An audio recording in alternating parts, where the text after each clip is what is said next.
हाथ खड़ा कर ले, सभी महिलाएं, दोनों हाथ। एक बार पुरुष देखिए, महिलाओं की तरफ देखिए, हाथ ऊपर कर लीजिए, दोनों हाथ नीचे कर लीजिए। अब एक बार पुरुष हाथ करें ऊपर, दोनों हाथ। महिला साथी सारे देखो इधर, कुछ फर्क दिखाई दिया?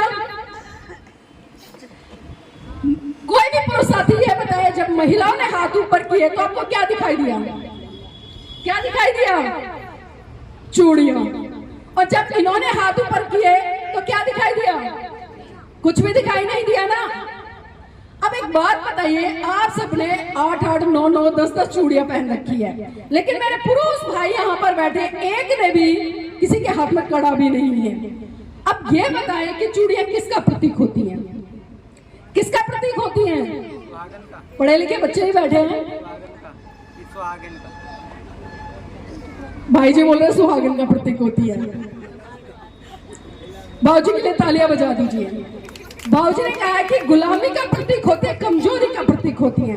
और अक्सर हमने एक मुहावरा भी पढ़ा है, स्कूल से लेकर कॉलेज तक पढ़ते हैं, बहुत बार उसका इस्तेमाल भी करते हैं, और खासकर महिलाएं इस्तेमाल करती हैं। और कब करती है मैं ये भी आपको बता दूं, जब आपके आस पड़ोस में लड़ाई होती है और जब पुरुष साथी उस लड़ाई को बड़े अच्छे तरीके से शांत करा के घर पे आ जाते हैं, लड़ाई को बढ़ने नहीं देते, तो यही महिला कहती है कि अरे तुम्हारे बस की कुछ नहीं था, घर में जाओ और चूड़ियां पहनकर बैठ जाओ। तो इसका मतलब क्या समझे कि जो लोग चूड़ियां पहनते हैं वो कमजोर है? कमजोर है ना?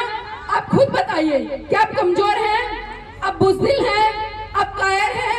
आप डरपोक हैं? नहीं है ना? नहीं है ना? तो फिर ये चूड़ियां किस लिए? और जो लोग ये कहते हैं कि चूड़ियां सुहाग का प्रतीक है, तो पुरुषों को भी चूड़ियां पहननी चाहिए, तभी तो पता चलेगा ना भाई, आप इनका सुहाग है और ये आपका सुहाग है। लेकिन कैसा होता है, जितनी भी परंपराएं, जितने भी रीति रिवाज लादे गए वो सिर्फ और सिर्फ महिलाओं पर लादे गए हैं। कभी आज तक आपने पुरुष को देखा? जब विवाह होता है तो एक लड़का पक्ष होता है और एक लड़की पक्ष होता है। आप एक लड़की को देखना, सर से लेकर पांव तक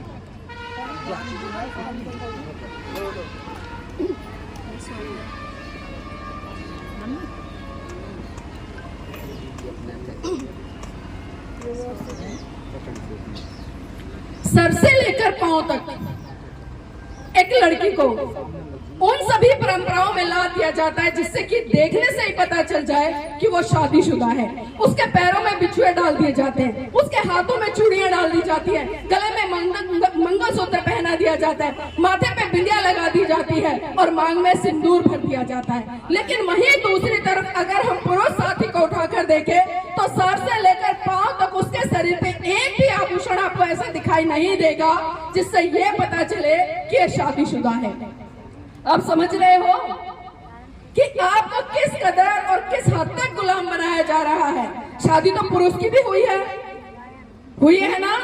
तो क्या कभी ऐसा पुरुष के साथ हुआ है कि पुरुष दूर से आ रहा है और पता चल जाए हमें देखते ही ये शादीशुदा है? कभी ऐसा हुआ है? लेकिन महिला को हम दूर से ही देखते हैं, पहचान लेते हैं और बता देते कि ये शादीशुदा है। तो मेरी बहनों, ये चूड़ियां, 16 श्रृंगार जितने भी हैं, ये आपकी संस्कृति के नहीं है।